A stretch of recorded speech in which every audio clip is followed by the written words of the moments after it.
જેને નરેન્દ્રભાઈ મોદીજી દ્વારા વડોદરા લોકસભાની સીટ પર મને ત્રીજી વખત સેવા કરવાની તક આપી છે। मैं प्रधानमंत्रीश्रीનો ખૂબ ખૂબ આભાર માનું છું।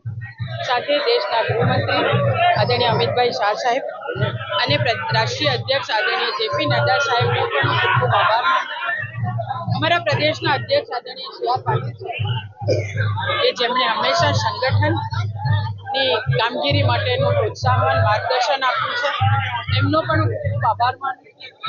તો અમારા મુખ્યમંત્રી શ્રી આદરણીય ભૂપેન્દ્રભાઈ પટેલ મક્કમ અને મૃદુભાષી એવા માન્ય મુખ્યમંત્રીશ્રીનો પણ ખૂબ આભાર માનું છું કે મારું રાષ્ટ્રીય નેતૃત્વ અને પ્રદેશના નેતૃત્વએ મને ફરીથી વડોદરા લોકસભાની સેવા કરવાની તક આપી છે।